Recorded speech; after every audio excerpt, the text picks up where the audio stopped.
Nzambe nanga na beleli yo lelo. Nzambe nanga kitosala. Nzambe nanga na beleli yo lelo. Nzambe nanga kitosala. Alléluia. Nzambe nanga na beleli yo lelo. Nzambe nanga kitosala. Nzambe nanga na beleli yo lelo. Nzambe nanga kitosala. Nzambe nanga na beleli yo lelo. Yes. Nzambe nanga kitoyoka. Nzambe nanga na beleli yo lelo. Nzambe nanga kitosala. Alléluia. Nzambe nanga na beleli yo lelo. Nzambe nanga kitosala. Nzambe nanga na beleli yo lelo. Nzambe nanga kitosala. Alléluia. Amen. Alléluia. Amen. Nzambe na nguya. Nzambe na bikamwa. Ofandi na lola. Kombo na yo. Igwe. Nzambe na kembo. Osana elonga. Nzambe na bikamwa. Tobenga kayo. Alléluia. Alléluia signifie gloire à Dieu. Quand on dit Alléluia, ça signifie que Dieu soit glorifié. Maintenant, quand toi tu dis Amen, ça signifie j'accepte que Dieu reçoive la gloire. Donc quand on dit Alléluia, là, toi tu ne parles pas là. On se demande, toi tu glorifies qui? Quand tu dis Amen, ce n'est pas pour me motiver. Je n'ai pas besoin de ta motivation. Je suis très motivé moi-même. Parce que je connais Dieu. Amen. Alléluia. Gloire à Dieu. S'il vous plaît, prenez place sur la tête de votre adversaire. Est-ce qu'il y a quelqu'un qui est là la première fois, qui prie avec nous la première fois? Est-ce que tu es là? Balance la main seulement comme ça. Ne te lève pas, mais seulement la main comme ça. Si tu pries ici la première fois. C'est la première fois que tu es là. Gloire à Jésus. Notre frère, notre sœur. Je ne vois pas bien vos mains. Notre frère et notre sœur. Que Dieu vous bénisse beaucoup. Est-ce que tout le monde les a vus aussi? Amen. Oh, est-ce que quelqu'un a vu notre frère et notre sœur? Alors, c'est qu'il y a un nouveau système dans cette église. Moi, je ne savais pas. Il y a un nouveau système ici. Je ne suis pas informé. Parce que tu ne peux pas les voir et tu restes assis comme si tu n'as vu personne. Soyez les bienvenus. Que Dieu vous bénisse beaucoup. Vraiment. Je ne sais pas si c'est le jeûne et prière, il y a beaucoup d'onction. Et que vous avez refusé de saluer les frères et les sœurs. Je ne sais pas en tout cas. Nous sommes heureux de vous recevoir. Amen. Il y a quelqu'un à la fin du culte, il viendra vers vous. Parfois, il y a des gens qui viennent ici à la fin du culte, ils fouillent. Ne fouillez pas. Ce n'est pas un conflit. Il va vous saluer, il va vous présenter l'église. Mais quand je dis comme ça, peut-être qu'il avait déjà l'intention de fuir. Il faut la bienvenue, il faut l'attraper, il avait l'intention de fuir. Dites-leur bonjour, présentez-leur l'église. Et si vous avez une église où vous partez, quand vous allez là-bas, saluez-les. Si vous n'avez pas une église, ici c'est votre église. Vous êtes les bienvenus, il y a encore de la place. Amen. Amen. Gloire au Seigneur. La réunion qui était prévue hier a été repoussée pour samedi prochain. Pour tous les responsables et tous ceux qui dirigent une équipe dans cette église et tous ceux qui sont ministres de Dieu, il y a une réunion pour vous samedi prochain à 16h et non 17h. Donc on a un peu diminué vers 16h pour que nous quittions ici un peu tôt. On m'a dit que c'était trop brusque, beaucoup de gens ne savaient pas. Alors un leader qui n'écoute pas les gens, il va mourir avant les autres. Je ne veux pas mourir avant vous. C'est pourquoi j'ai écouté ce qu'il m'a dit et j'ai repoussé pour samedi prochain. Amen. Donc samedi prochain à 16h, les gens qui ne dirigent rien dans cette église, je vous enverrai un message si j'ai besoin de vous dans cette réunion-là. Hier, il y a quand même notre frère Emmanuel qui m'a choqué. Il m'a beaucoup fait rire. Il m'a dit, papa, comme tu m'as consacré dans la veillée, moi aussi je serai à la réunion. J'ai dit, Emmanuel, Je ne t'ai pas consacré, je t'ai souhaité la bienvenue, bon retour. De là jusqu'à la consécration, il y a des années-lumière. Il y a des années-lumière. Vous savez, en Israël, quand un enfant est né, pour qu'il commence à servir Dieu, il faut qu'il arrive à l'âge de 30 ans. 30 ans. En Israël, c'est 30 ans avant que tu serves Dieu, que tu sois établi ministre de Dieu.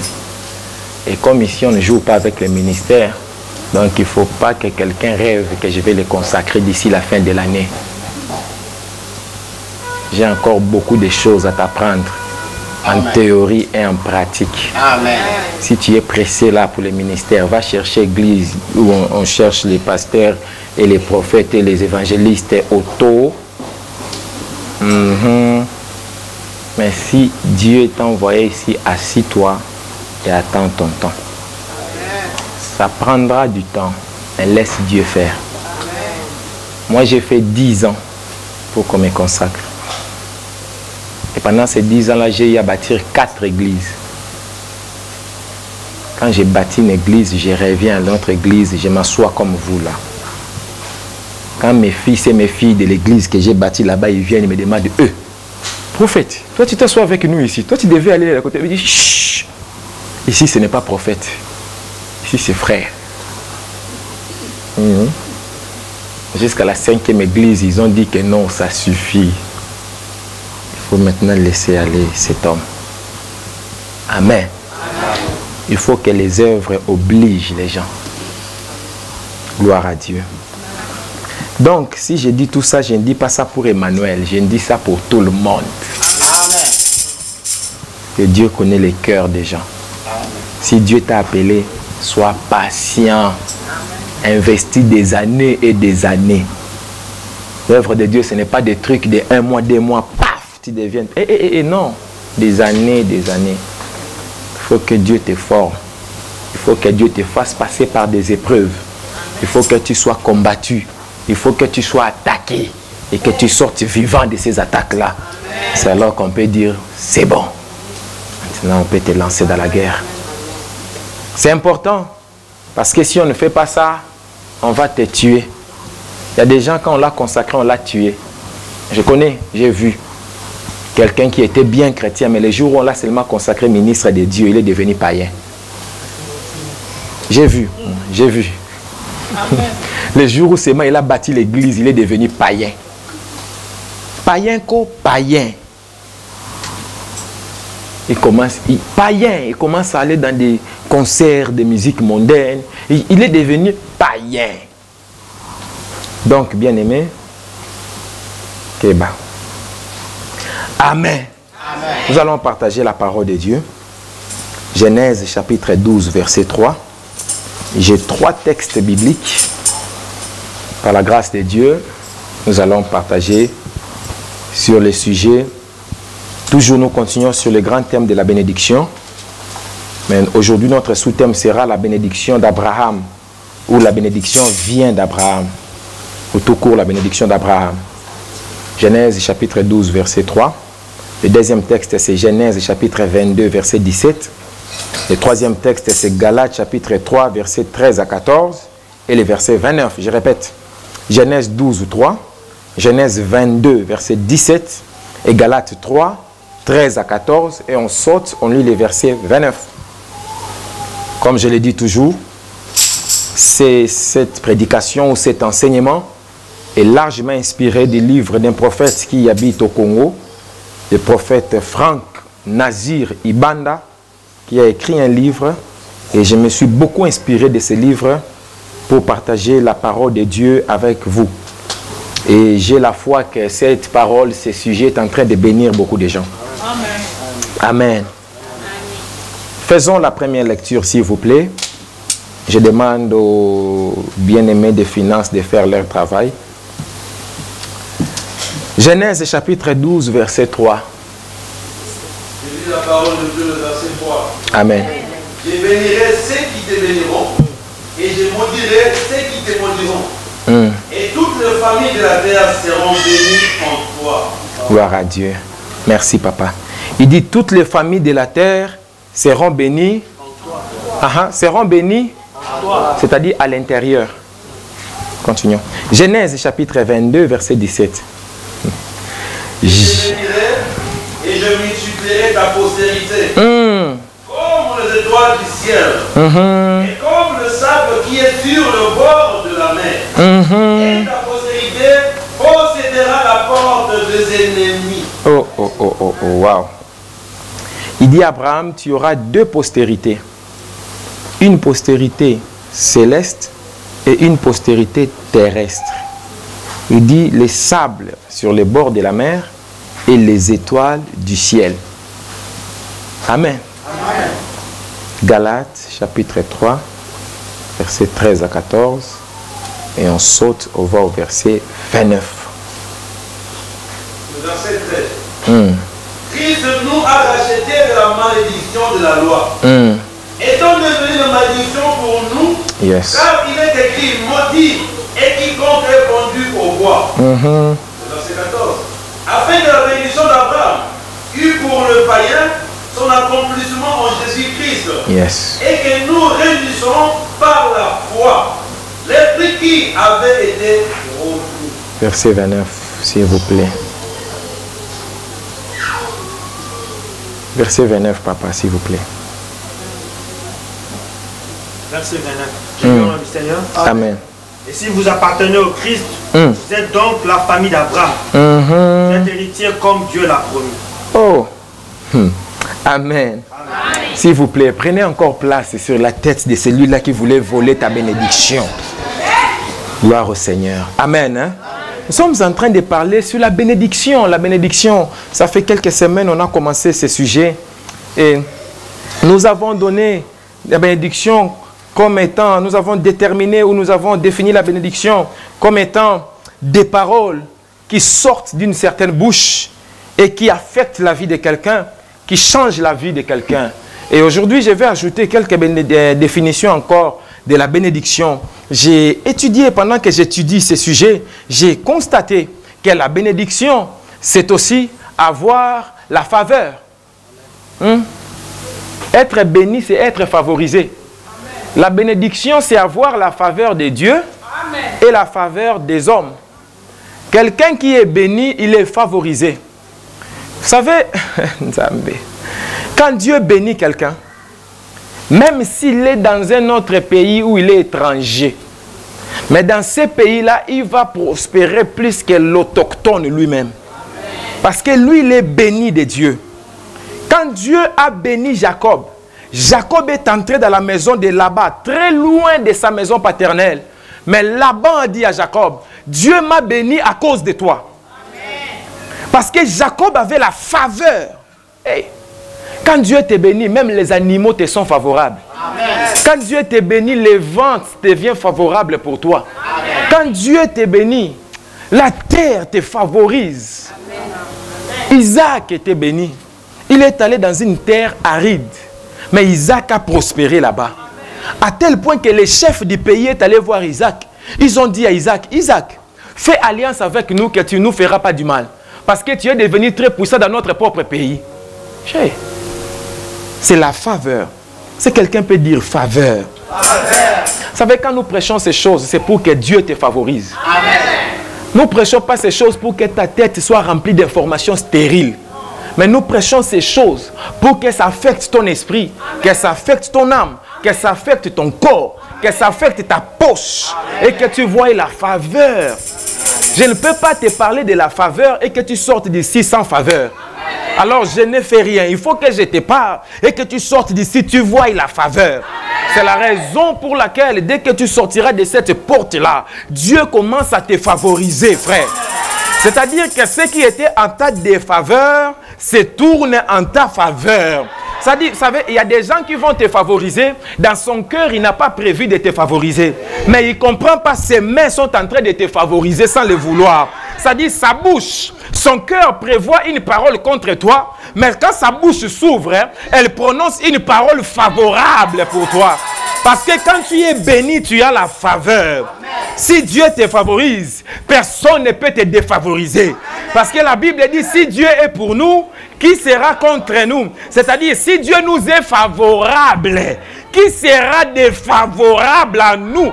C'est la raison pour laquelle ne cherchez pas la faveur des humains, mais cherchez la faveur de Dieu. D'ailleurs, la Bible déclare, c'est la faveur de Dieu qui enrichit et elle ne se fait suivre d'aucune défaveur. My God, j'ai prié pour quelqu'un, que Dieu te favorise. Je répète, que Dieu te favorise. Je répète encore, que Dieu te favorise. J'étais ici dans le culte, j'ai vu un prophète m'a écrit, il me dit, Dieu lui a montré qu'aujourd'hui il a déposé un dépôt terrible de puissance sur moi. Amen. Et Dieu ne m'a pas donné ça pour que j'emmène à la maison. Dieu m'a donné ça pour toi qui es assis là, qui me regarde. C'est pourquoi j'ai prié pour toi. Que ce que Dieu a déposé ce matin soit transféré chez toi et que ça t'attire la faveur. Ce n'est pas par hasard que tu es là assis aujourd'hui dans ce culte. Dieu t'a amené ici parce que cette faveur était destinée pour toi. Alors j'ai prié pour toi encore une fois. Que cette puissance de Dieu descende chez toi et qu'elle attire la faveur. Je répète la faveur. Je dis encore la faveur. Et je répète encore la faveur, la faveur, la faveur, la faveur. Avant que je ne puisse avancer dans cette chose que je vais dire aujourd'hui, je vais dire à quelqu'un, les esprits qui travaillent pour favoriser les gens, là où ils sont, ils ne seront plus tranquilles. Ils sont descendus sur la terre et ils sont entrés dans ta vie. Ils sont entrés dans ta situation. Il y a des situations que moi je ne connais pas, mais le Dieu que je sers connaît cette situation parce qu'il est le Dieu omniscient. Il connaît toutes choses. Et il m'envoie dire à cet homme, dire à cette femme que j'envoie une faveur sur lui. J'envoie un Zambé. Tu seras comme David. Tu entreras dans la maison du roi et le fils du roi s'attachera à toi.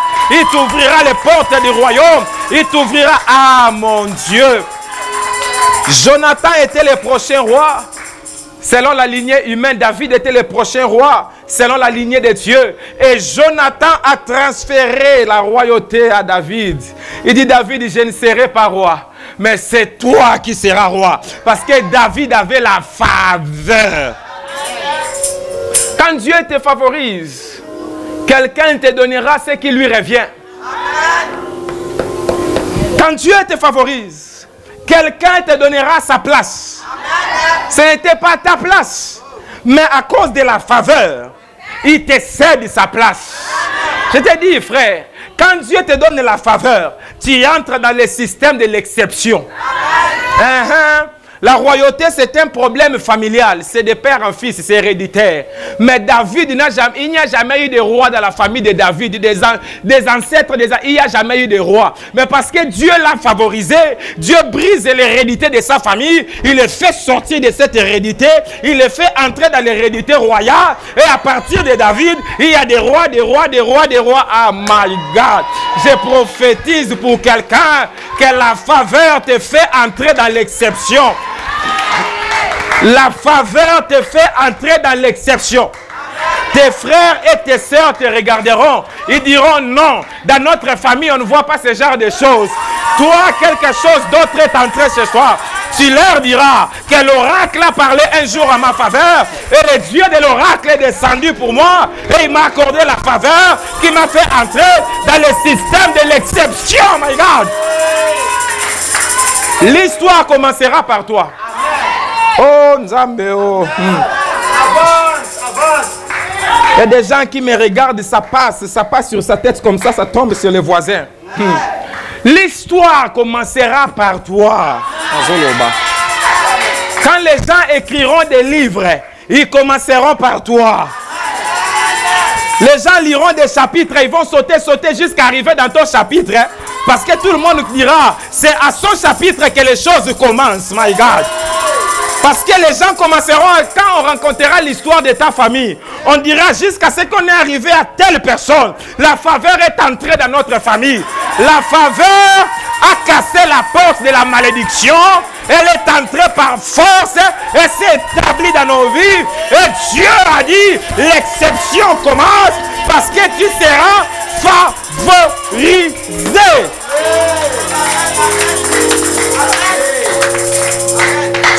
qui avait pris la décision de t'exterminer, Dieu change son cœur pour toi maintenant. Celui qui travaillait contre toi, il commence à travailler pour toi. Celui qui parlait contre toi, la même personne qui faisait des campagnes pour détruire ta réputation, c'est la même personne qui prendra les mêmes téléphones. Il va rappeler les mêmes personnes pour leur dire: j'ai changé d'avis, j'ai changé d'avis, j'ai changé d'avis, j'ai changé d'avis, parce que Dieu te favorise. Quand tu as la faveur, tu entreras dans un bateau, il y aura des vagues, les gens vont mourir, mais toi tu ne mourras pas, parce que Dieu te favorisera. Quand on dira que ton genre de dossier là, on ne l'accepte jamais, tu iras avec les mêmes dossiers, dans les mêmes bureaux, chez la même personne qui a donné la loi. Il a refusé 15 000 personnes, mais chez toi, il accepte les dossiers à cause de la faveur. Si ton père ne t'a pas favorisé, Dieu te favorise. Si ta mère ne t'a pas favorisé, Dieu te favorise. Si on a envoyé les autres à l'école, toi on t'a pas envoyé à l'école, Dieu te favorise. S'ils ont aidé les autres enfants, toi on ne t'a pas aidé, Dieu te favorise. Tu auras la faveur de Dieu. À partir de ce moment où je parle, tu auras la faveur de Dieu. Tu verras la faveur de Dieu. Les gens qui ont été favorisés avant toi, ils te regarderont. Ils te diront: ça ne vient pas des parents. Ça ne vient pas des amis. Ça ne vient pas des relations.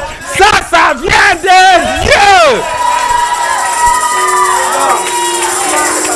Est-ce que je peux avancer ici? La bénédiction, c'est la protection. Je dis la bénédiction, c'est la protection.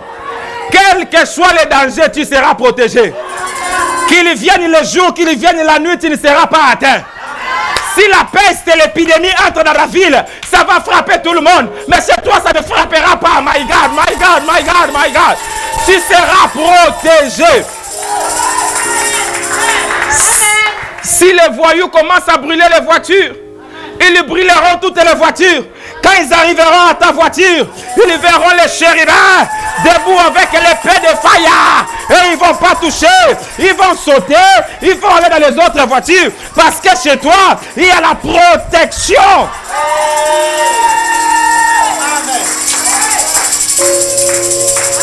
Je peux avancer. La bénédiction, c'est vivre avec les gens que tu aimes et qui t'aiment. Et faire ce que tu aimes ensemble avec eux. Hey. Maman, pardon. Fais ça, mouchoir. En ce moment, ils vont dire: j'ai maintenant des mouchoirs blancs.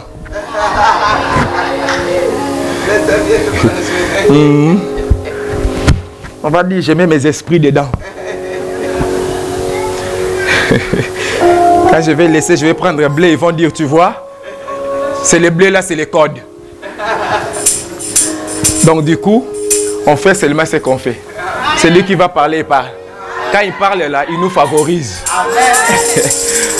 Tala, Nzambe, je prophétise pour toi que tu ne vivras pas avec les gens qui te haïssent. Tu ne vivras pas avec les gens qui projettent du mal contre toi. Tu ne vivras pas avec des gens qui ont un mauvais projet dans les cœurs contre toi. Mais tu vivras avec des gens que tu aimes. Tu vivras avec des gens qui t'aiment. Tous les gens qui sont dans ton cœur, ils seront à côté de toi. Ça fait des gens que nous aimons, mais qui s'éloignent de nous. Mais quand Dieu commence à te bénir, les gens que tu aimes, Dieu commence à les pousser vers toi. Dieu commence à les attacher vers toi. My God. Être béni, c'est vivre ce que Dieu a prévu pour toi.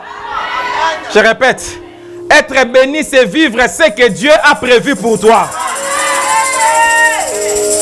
Il dit à Abraham: je bénirai tes enfants, ils seront plus nombreux que les étoiles du ciel, que les sables du bord de la mer. Et ils posséderont les portes de leurs ennemis. Jesus. Être béni, c'est posséder la porte de tes ennemis. Posséder la porte des ennemis, c'est quoi? C'est avoir le pouvoir sur tes ennemis. Ce que j'ai dit ici, c'est fort. Il n'y a personne qui manque d'ennemis sur la terre. Dieu lui-même, il a des ennemis. Et toi? Il y a des gens, même si toi tu ne sais pas, il y a des gens qui sont tes ennemis. Mais quand Dieu te bénit, tu as le pouvoir sur tes ennemis. Quand Dieu te bénit, tu entres dans les portes de tes ennemis. Tu ouvres leurs portes. Tu entres dedans. Tu les mets sous ton pouvoir. Quand Dieu te bénit, les portes de séjour de tes ennemis ne peuvent pas prévaloir devant toi. Parce que tu es béni. La bénédiction, c'est quand Dieu affaiblit tes ennemis et il te renforce. Merci. Quand Dieu te bénit, tes ennemis deviennent de plus en plus faibles. Et toi, tu deviens de plus en plus fort. Et ça n'a rien à voir avec les apparences. Tu peux apparaître faible, mais c'est en ce moment-là que tu es le plus dangereux. J'ai béni quelqu'un ici. Ça n'a rien à voir avec ton apparence. Mais ça a tout à voir avec ce que j'ai dit sur toi. J'ai dit, j'ai béni quelqu'un ici. Le Seigneur me dit, libère une charge sur quelqu'un. Je libère une charge spirituelle sur quelqu'un cet après-midi. Je te bénis. Je prononce une parole de bénédiction sur toi. La parole que j'ai dit, ça libère un esprit devant le trône de Dieu. Il y a un esprit qui quitte le trône de Dieu, qui descend sur la terre et qui va marcher avec toi pour veiller à l'accomplissement des paroles que j'ai dit maintenant. Je te bénis. Tu verras la faveur. Tu possèdes la porte de tes ennemis. C'est-à-dire, si quelqu'un veut que tu les domines, qu'il devienne ton ennemi. Amen. Amen. Si quelqu'un veut voir ta domination sur lui, qu'il te combatte seulement. C'est-à-dire, quand ta propre amie, maman, quand ta propre amie commence à faire des campagnes sur ton nom et qui commence à rencontrer que toi aussi, cet homme-là, il va t'abandonner et tout ça, c'est ta propre faute. Hein? C'est ta propre amie-là, avec 78 dedans. Alors Dieu dit, elle est tombée sous ton pouvoir.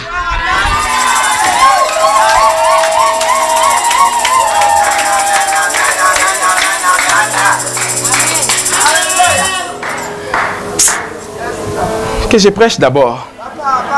Parce que les ondes prophétiques sont très élevées aujourd'hui. Que je prêche un peu. La bénédiction. Nzambe. Bibliquement parlant, la bénédiction appartient à Abraham et ses enfants. Selon la Bible. Vous savez, sur la terre, beaucoup de gens demandent à Dieu de les bénir. Ils ne savent pas que Dieu a déjà relâché la bénédiction sur la terre. Mais elle se trouve dans la famille d'Abraham. Parce que la bénédiction de Dieu, c'est une affaire familiale. Et elle est reliée à la famille d'Abraham. Nous avons lu dans nos Bibles. Dieu a dit à Abraham, je te bénis et je bénis tes descendants. Alléluia. Il dit, toi et tes descendants, je vous bénis. Alors, pour vivre la bénédiction sur la terre, tu dois faire deux choses. Soit tu dois faire partie de la famille d'Abraham, soit tu dois entrer dans la famille d'Abraham. En dehors d'Abraham, Dieu ne bénit pas les gens. Il n'y a personne qui peut être béni sur la terre en dehors d'Abraham. Si tu entres dans cette famille ou si tu en fais partie, alors tu dois apprendre comment cette famille se comporte pour conserver la bénédiction. Ce n'est pas seulement parce que tu en fais partie que tu l'as. Tu dois apprendre comment ils font. Oh, je peux avancer. Vous savez ce que j'ai dit, beaucoup de chrétiens ne le savent pas. Les deux peuples les plus riches du monde et qui ont les plus grandes parts des richesses mondiales, ce sont les peuples juifs et les peuples arabes. Amen. Oui. Pourquoi? Parce que ces deux peuples-là, c'est la famille d'Abraham sur la terre. Amen. Les peuples juifs, c'est la famille d'Abraham par Isaac. Le peuple arabe, c'est la famille d'Abraham par Ismaël.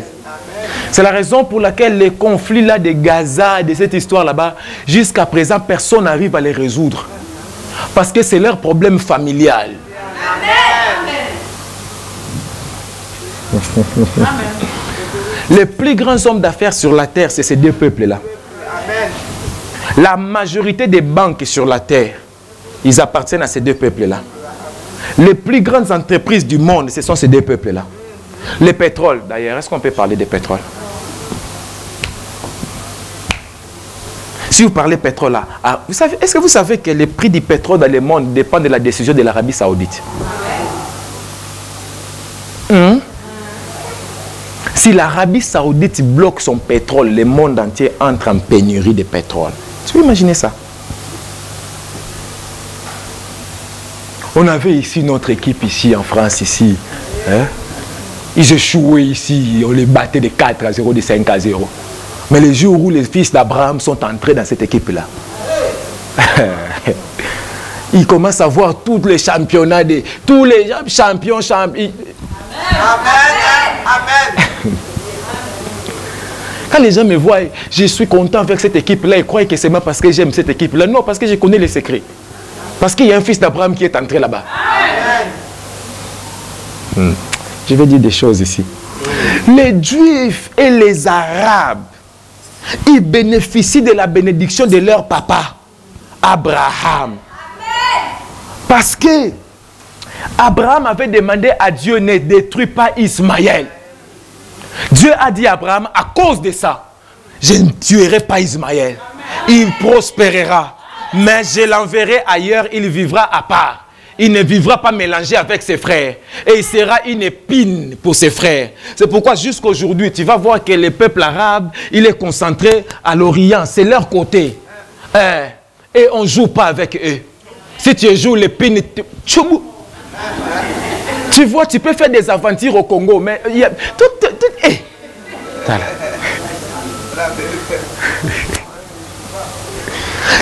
tu vois la Syrie? Tu vois la Syrie, non?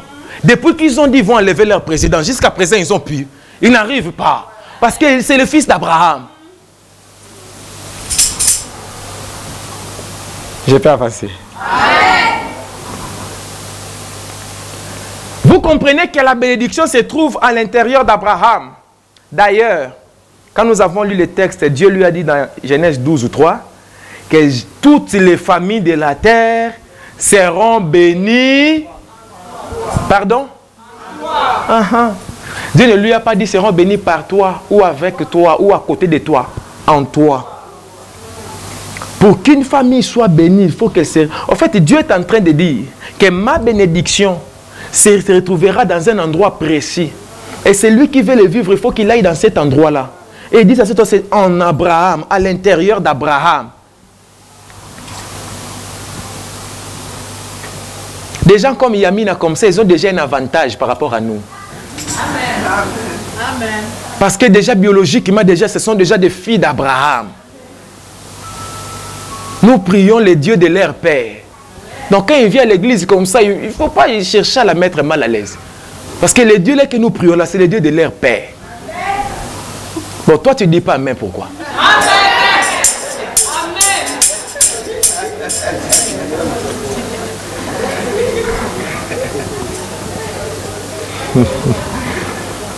Alléluia. Amen.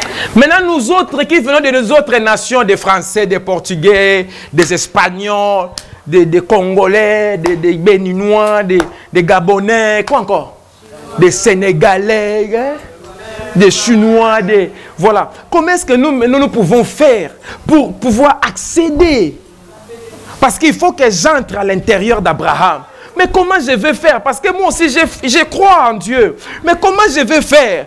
Oh, dans une maison, pour entrer, il faut entrer par quoi? Ah, pardon? Et ici, on parle. Quand tu ne parles pas là, tu es suspect. Ici, on parle. C'est la maison des Faya ici. Dans une maison, pour entrer, il faut entrer par... ici, c'est très dangereux. Les frères là qui ne sont pas entrés dans la porte, par la porte des femmes. Hein? La porte, c'est le mariage. Mais il a pris la fille des autres Zoulouké et ils commencent à vivre dans la même maison. Ces frères-là, ils n'arriveront pas à dire ici la porte. Quand on entre dans une maison, il faut entrer par où? Il faut entrer par la porte. Et dans la Bible, Jésus-Christ a dit, je suis la porte des brebis. Jésus a dit dans la Bible, je suis la porte des brebis. Donc il y a une seule porte. Pour entrer en Abraham, c'est par Jésus. C'est-à-dire, pour entrer en Abraham, il faut entrer en Jésus. Si tu entres en Jésus, alors tu te retrouves en Abraham. Et pour entrer en Jésus, je crois que tout le monde doit connaître ces passages dans 2 Corinthiens 5, 17. Je crois que tout le monde doit connaître ces passages. C'est lui qui est en Christ est une nouvelle créature. Les choses anciennes, et voici toutes les choses sont devenues nouvelles. Tu ne seras jamais à l'intérieur de Christ si tu ne changes pas. Amen. Tant que tu resteras comme tu es là, tu ne seras jamais en Christ. Et si tu n'es pas en Christ, tu n'es pas en Abraham et tu ne peux pas vivre la bénédiction de Dieu. C'est-à-dire, pour vivre la bénédiction de Dieu, vous devez naître de nouveau. C'est pourquoi il prêchait aux gens, repentez-vous et convertissez-vous. Les églises ne sont pas des agglomérations de païens qui viennent chanter et danser et attendre la bénédiction de Dieu. Pour que la bénédiction entre, il faut que ton cœur change. Il faut que ton esprit change. Il faut que ton âme change. Il faut que tu quittes le monde. Tu ne peux pas toi-même chanter Beyoncé, toi-même chanter Jésus, toi-même chanter...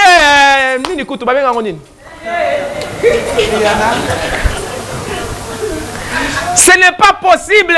Toi-même, tu es abonné à Fali, ou à Ferré, ou à Selfie. Toi-même, tu fais Selfie païen.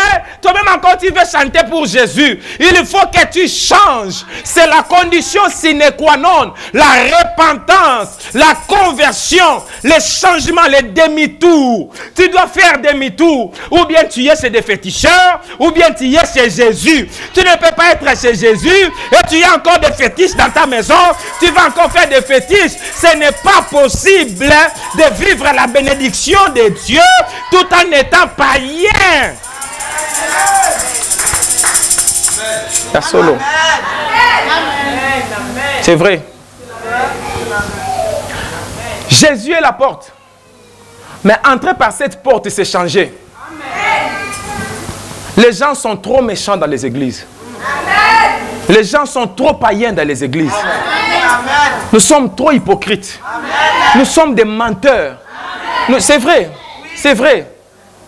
Tant que nous sommes incapables de reconnaître notre état, Dieu ne pourra pas nous changer. Et si Dieu ne nous change pas, on ne verra jamais la bénédiction de Dieu. Je suis en train de prêcher que la condition de la bénédiction, il faut que tu deviennes un chrétien. Non pas un chrétien de la bouche, mais un chrétien du cœur. Je ne suis pas en train de prêcher que tu deviennes sans faute, parce que tu es sur la terre, tu es humain. Mais il y a des fautes, il y a des erreurs qui peuvent arriver à tout le monde. Mais d'autres personnes, le problème, ce n'est pas l'erreur, mais il est comme ça. Maintenant, il faut qu'il y ait un changement.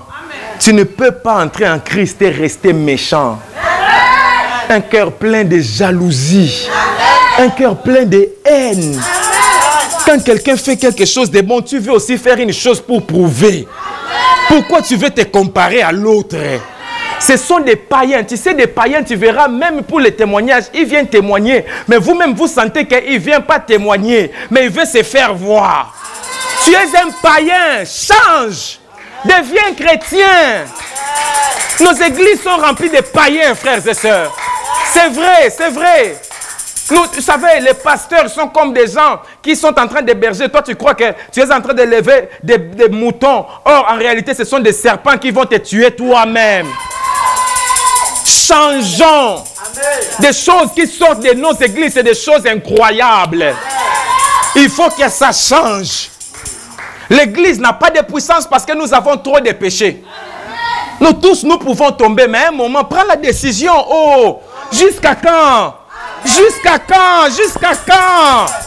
Jusqu'à quand? C'est toi-même là, tu connais les numéros de tous les pasteurs, mais c'est toi-même aussi, tu connais les numéros de tous les féticheurs. Tu es à l'église à 14h, à 17h, tu es chez les féticheurs. Mais c'est quoi cette pratique? Tu ne peux pas venir à l'église. Mais toi-même, tu sais que je viens à l'église parce que j'envie ces frères-là, j'envie cette sœur-là.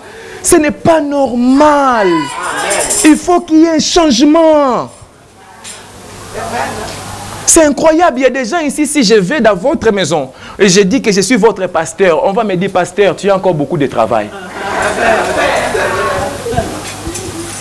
Mais quand tu viens à l'église, tu es... Quelle béatitude! Quelle béatitude! Tu es plus que le pape. Plus, je te dis, plus que, imaginez, pas même le pape, mais plus.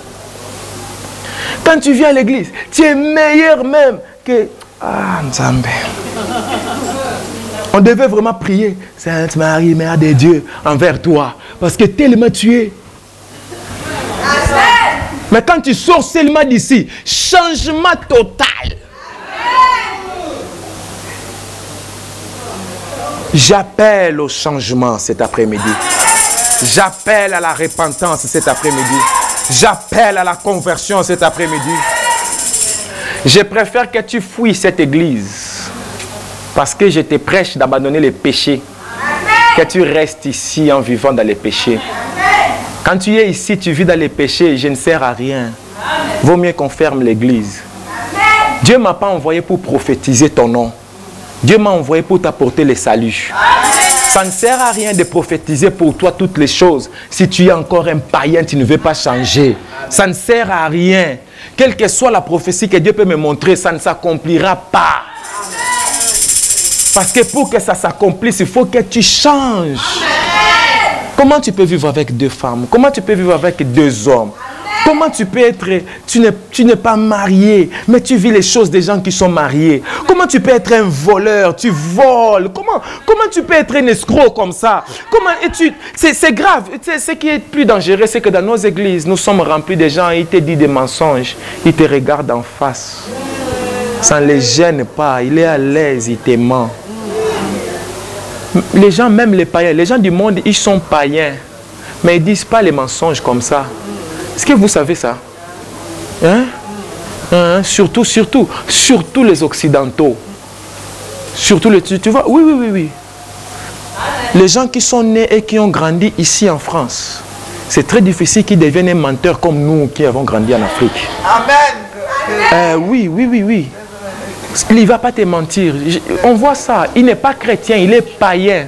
Mais il ne peut pas mentir. Il a trompé sa femme. Sa femme lui demande, tu m'as trompé? Il dit oui. Amen. Mais toi, tu es là chrétien depuis 15 ans. Tu es en train de mentir. Et pire encore, il ment même au nom de Dieu. Oh, j'étais à l'église. Oh, on avait veillé.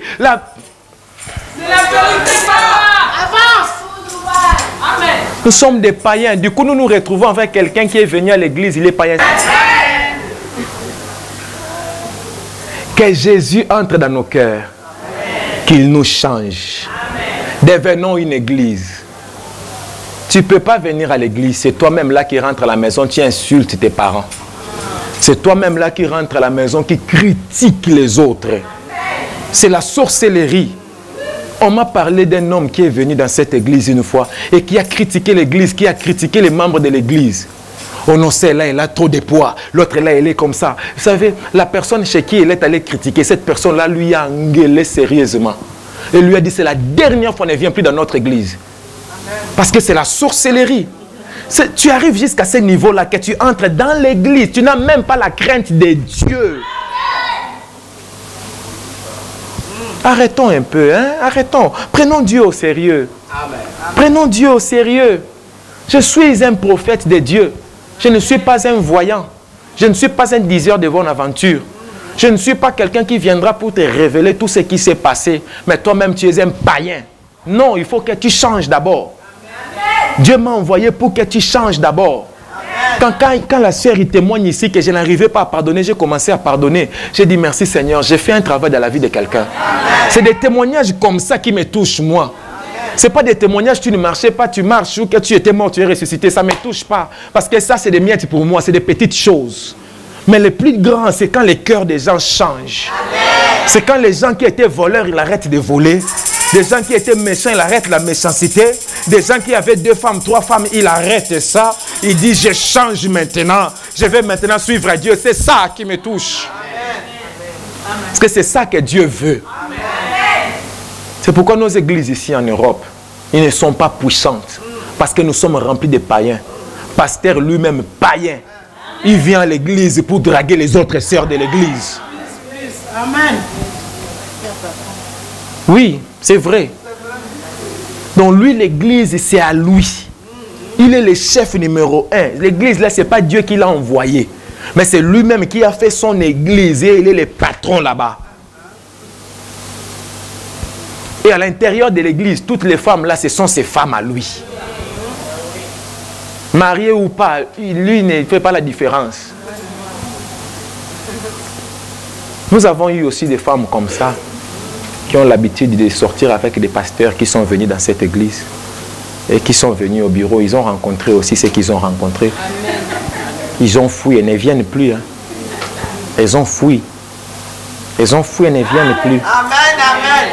Parce qu'ils ont compris qu'ici, ce n'est pas comme là-bas.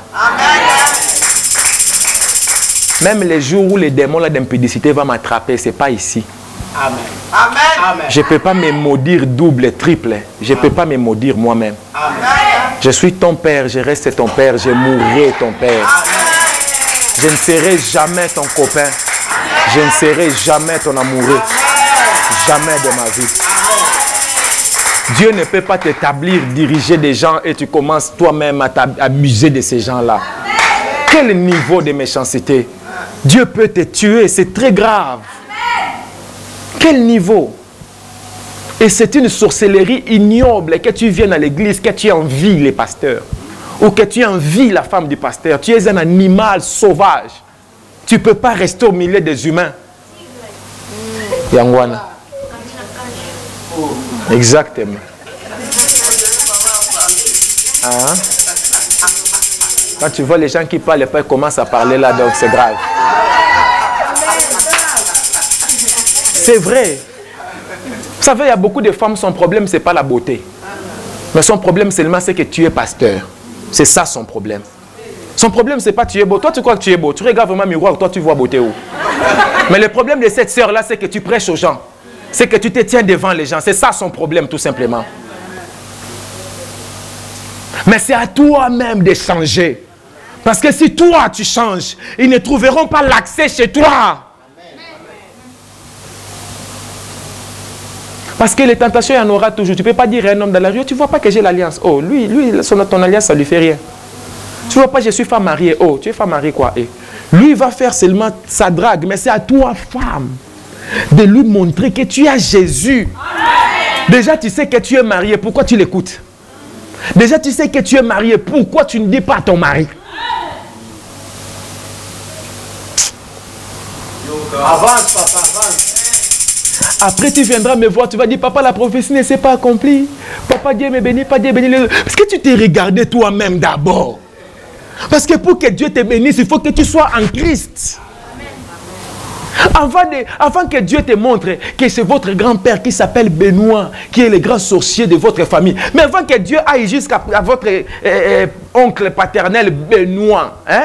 Mais il faut d'abord commencer par toi-même. Comment le sorcier, il a pu me toucher? Il m'a touché parce que j'ai une porte ouverte moi-même. Et même si l'oracle détruit ses œuvres, quand ils vont revenir, ils m'attraperont encore. Parce que la porte se trouve chez moi, elle est ouverte. On est trop païens. J'ai appris que maintenant, des gens commencent à prêcher même par compétition. Qui font un séminaire, 2 orateurs, 3 orateurs. En fait, ils ne prêchent pas pour sauver les gens, mais ils prêchent pour impressionner les gens. Pour montrer que c'est lui le meilleur prédicateur. Pour montrer que c'est lui qui a la connaissance. Qu'est-ce que ça fait? Qu'est-ce que ça change chez moi? Que tu connaisses la Bible de A à Z. Si ta prédication là, ça ne sauve pas les gens, ça sert à quoi? Ça ne sert à rien. Depuis quand Dieu nous a envoyés pour nous comparer aux autres? Depuis quand Dieu nous a envoyés pour impressionner les gens? Depuis quand? Quelle est cette mentalité des églises païennes, du pasteur au dernier membre païen?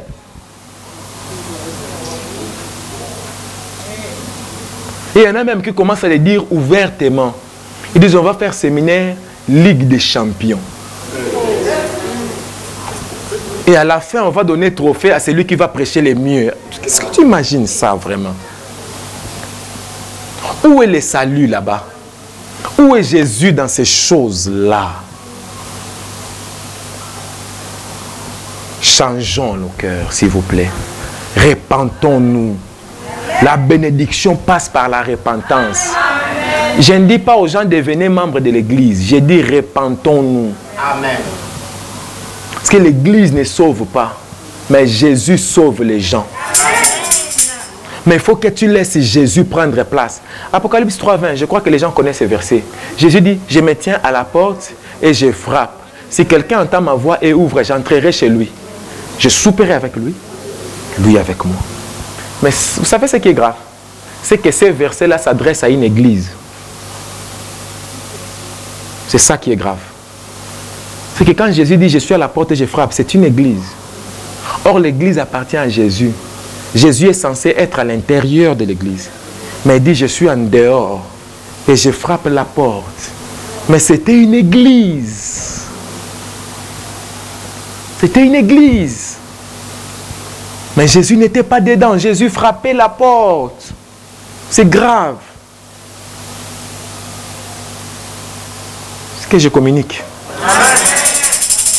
Je fais toujours un effort dans ma vie de ne pas chercher à impressionner les gens, mais de chercher Dieu sincèrement. De chercher Dieu avec mon cœur. Et d'enlever tous mes défauts, toutes mes faiblesses. Les gens qui me connaissent depuis longtemps, ils savent que tous les jours, je m'améliore. Tous les jours, je m'efforce d'abandonner telle chose ou telle chose. Qui me connaissait dans telle faiblesse, il sait que, je le connaissais dans cette faiblesse, mais il n'est plus là-bas. Hein? Je fais un effort, je cherche Dieu, je m'humilie. Chaque jour, je m'humilie devant Dieu, je m'abaisse devant Dieu. Je dis, Seigneur, aie pitié de moi, change-moi. Je ne veux pas prêcher aux gens qui se retrouvent au ciel et que moi, je me retrouve en enfer.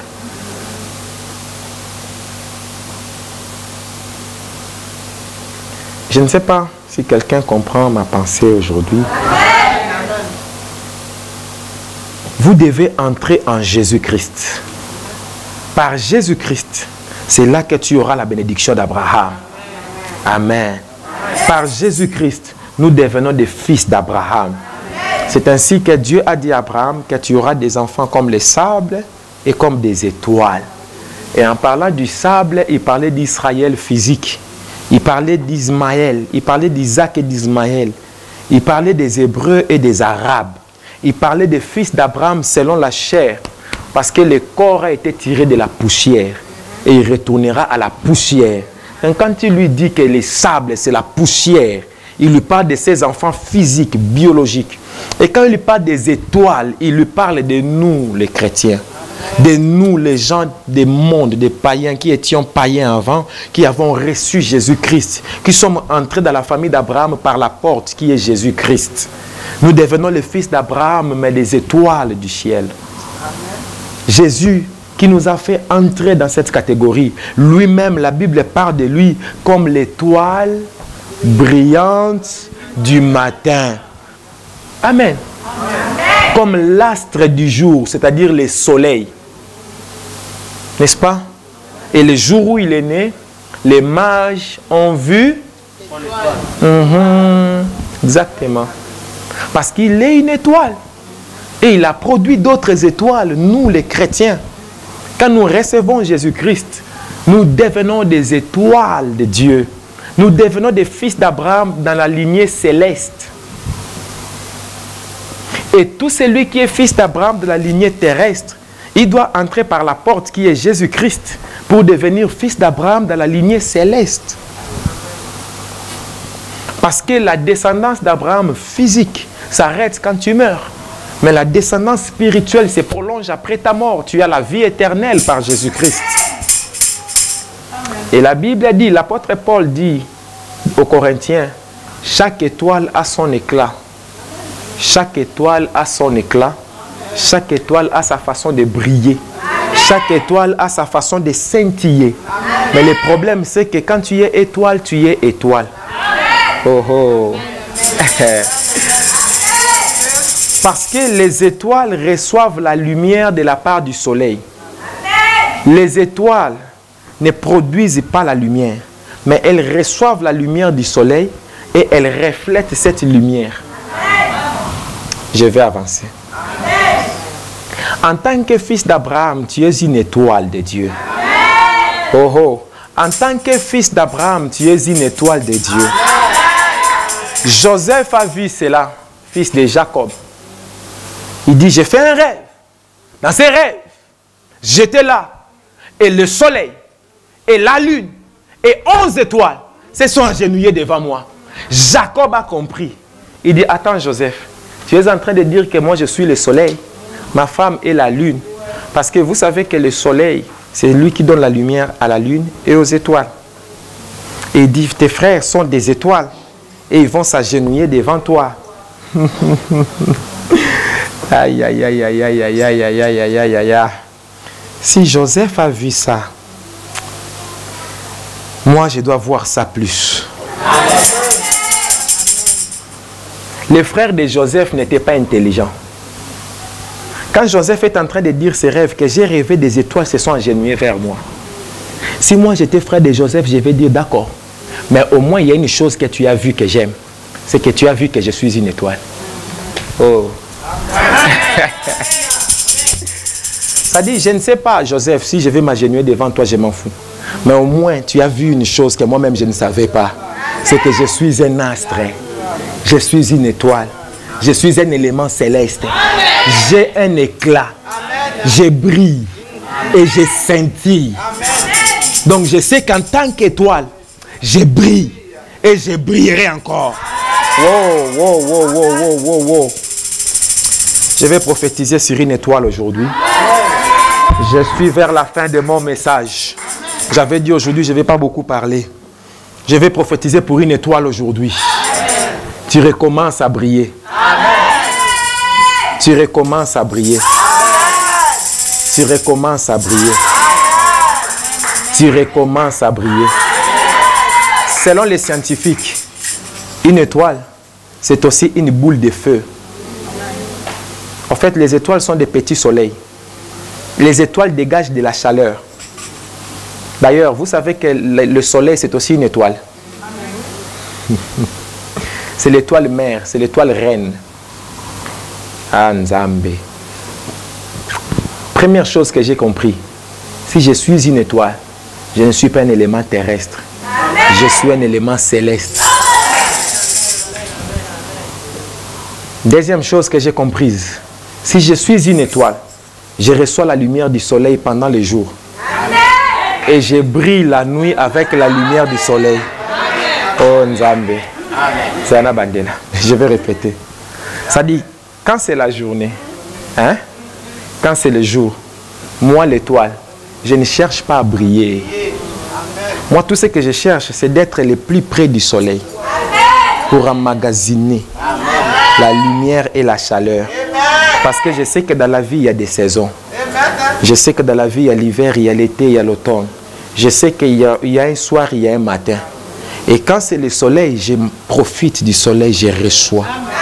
Quand ça sera la nuit, où le soleil ne sera pas là, au moins je vais continuer à marcher.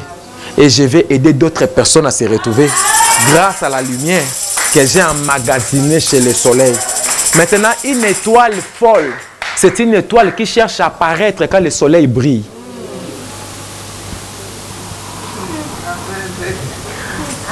Tu dois comprendre, toi étoile, que quand le soleil brille, on ne peut pas te voir.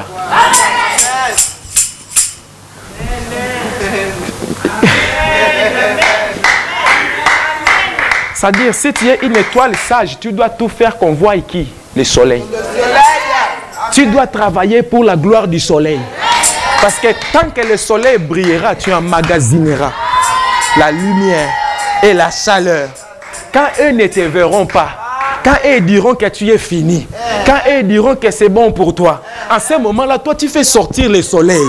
Mais tu te caches à côté du soleil, tu emmagasines la lumière et la chaleur. En ce moment-là, ne cherche pas qu'on parle de toi, mais fais parler les gens sur le soleil. Que les regards ne soient pas vers toi, mais pousse les regards vers le soleil. Que Que les gens regardent le soleil. Que les gens voient le soleil. Et pendant ce moment-là, toi, étoile, tu prends. Tu prends.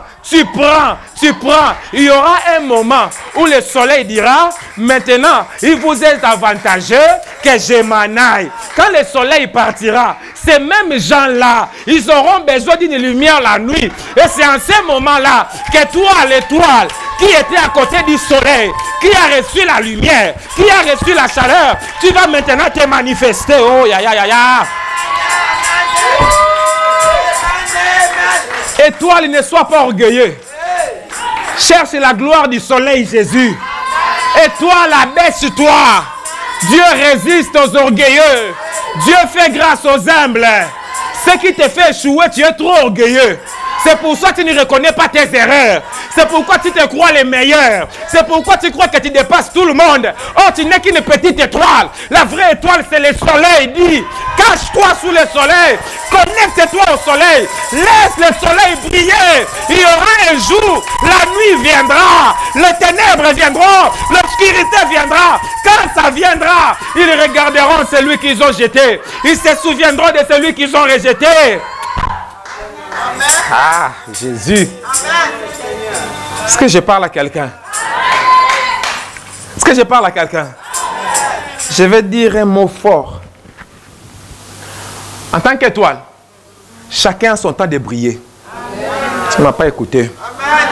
En tant qu'étoile, chacun a son temps de briller. Chaque étoile a son temps que Dieu a prévu que lui va briller en ce moment. Quand ce n'est pas ton temps de briller, travaille dur. Prépare-toi dur. De sorte que quand ça sera ton temps de briller, que tu sois l'étoile la plus brillante.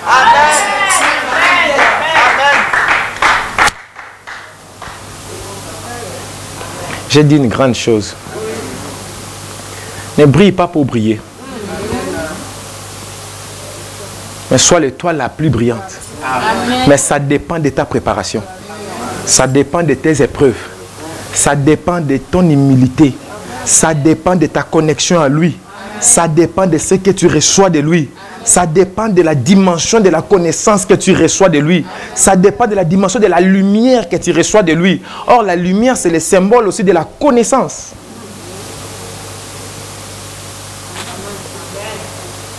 Je m'arrête ici. Je prie pour quelqu'un. Que les nuages qui t'est caché commence à se dissiper aujourd'hui. Aujourd'hui, je suis venu comme un météorologue spirituel. Et je suis venu pour prophétiser que le vent est venu de l'Est. Et il commence à souffler sur les nuages qui cachaient cette étoile qui est devant moi. Je vois un grand vent qui souffle comme ça. Et les nuages sont en train de bouger. Les nuages sont en train de bouger.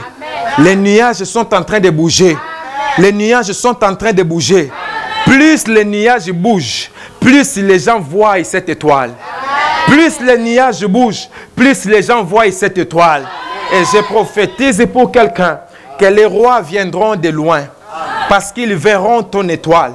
Les grands viendront de loin car ils verront ton étoile. Ils viendront jusqu'à l'étoile. Ah Nzambe, tu peux avoir de l'argent, mais si l'étoile ne brille pas, personne ne viendra. Mais tu peux être né dans une maison des animaux, mais si l'étoile brille, les rois viendront de loin. Ils suivront l'étoile. Parce que les esprits ne suivent pas les choses matérielles, mais les esprits suivent les étoiles. Que Dieu te fasse briller. Que Dieu te fasse briller. Que Dieu te fasse briller. Waouh, je prophétise pour quelqu'un. Le Seigneur me dit ceci. Il y a des gens qui ont vendu leur éclat. Mais cet après-midi, il y a quelque chose dans le monde spirituel qui se passe au moment où je parle. Que les choses que toi-même tu as vendues, l'Éternel est en train de les récupérer aujourd'hui. Et il te rend ton éclat. En tant que fils d'Abraham, commence à briller. Commence à briller. Commence à briller. Commence à briller. Commence à briller. Commence à briller. Commence à briller. Commence à briller. Commence à briller. Que les gens qui t'ont mis sous le capot, que les gens qui t'ont mis sous la terre, que des gens qui t'ont enterré, que les gens qui ont mis un point final dans ton histoire, qu'ils soient surpris que tu étais déjà au ciel, que tu étais en train de briller. Qu'ils te cherchent dans la tombe, mais qu'ils te retrouvent au ciel. Un ange va leur dire, pourquoi cherchez-vous celui qui est vivant parmi les morts? Lèvons-nous, s'il vous plaît, lèvons-nous. Commence à prier Dieu. Commence à prier Dieu. Commence à prier Dieu. Commence à prier Dieu. Dis Seigneur, je veux briller de nouveau. Dis Seigneur, que mon éclat revienne.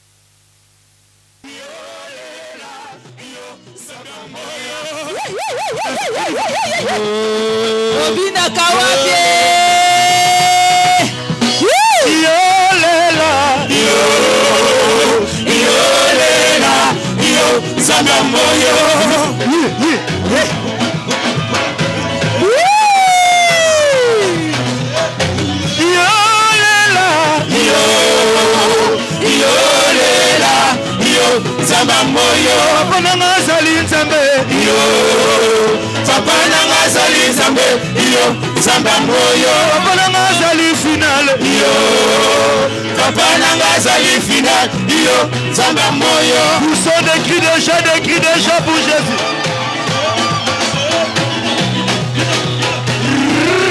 Yes, Santa.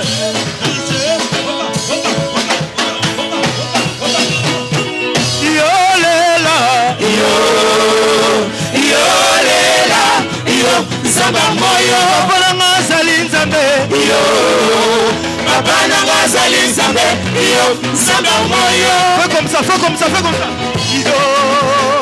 yo le zamba moyo yo lela yo zamba moyo yo lela yo zamba moyo Papa nanga zali fidèle,